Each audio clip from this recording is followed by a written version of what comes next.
Good afternoon, boys and girls.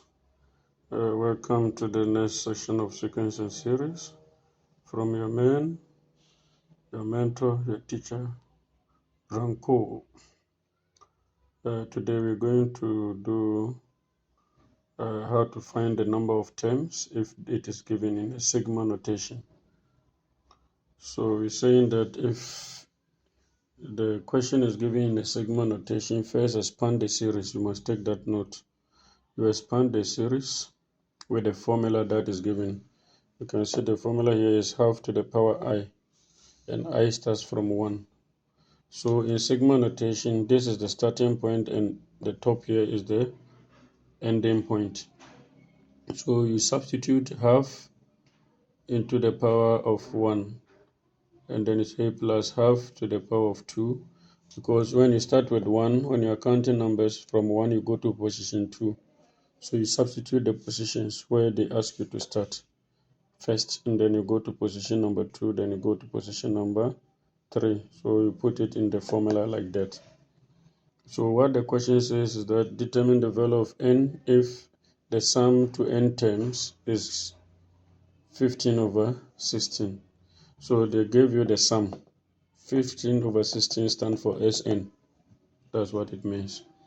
So now let's see. The expansion here gives us half, 1 over 4, 1 over 8 plus dot dot. Is an infinite because we don't know where it is ending.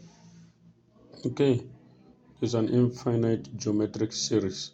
So we have to calculate our r, and our r is t2 over t1, which give you 1 over 4 divided by 1 over 2, and the answer is 1 over 2. Simple.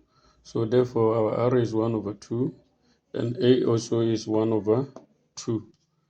And then we were also given in the question our Sn. Always the number that they put equals to that number there represent your Sn. So it's the sum of the nth term is 15 over 16. Now with this is a geometric series, so you go to the sum of geometric series and we say Sn is equals to a into bracket 1 minus r to the power n over 1 minus r. If this is the formula given on the formula sheet, you use it, or you use the one that is given. Still, it will bring the same answer. So we go 15 over 16 is equals to half into bracket 1 minus into bracket half, which is r to the power n. We don't know n, we are calculating for n. So as we can see, divided by 1 minus half. So when you subtract half from 1, it still gives you half. Okay. So that half will cancel this half in the numerator. So when you cancel this half, after you have done the sum here, the half you get will cancel this half.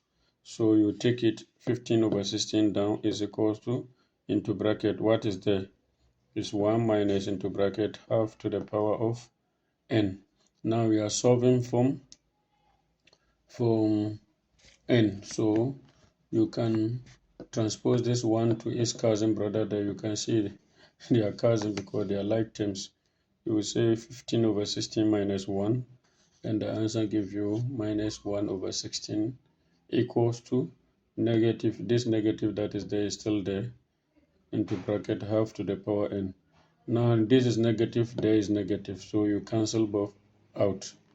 You see, it's like you divide both sides by negative 1, then you cancel it out.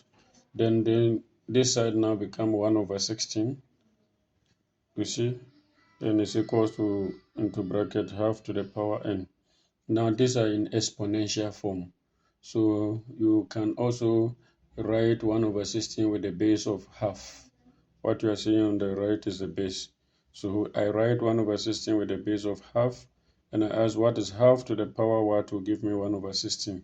That is half to the power 4, because 1 to the power 4 is 1, 2 to the power 4 is 16. So it's half to the power 4 is equals to half to the power n. You can see that from the left hand side and the right hand side, the base are the same. So you make the exponent also to be the same. So we say n is equals to 4. N is equals to 4. So thank you very much. We will be doing more of this question. Sometimes they can put different letter instead of n. And then if you want to find the number of terms, if n is 4, n is always top minus bottom plus 1. So 4 minus 1 is 3 plus 1 is still 4. So n is equals to 4. Don't forget to subscribe to my channel, like, comment, and share to other people as we are doing these short notes to you to expand your knowledge. Thank you.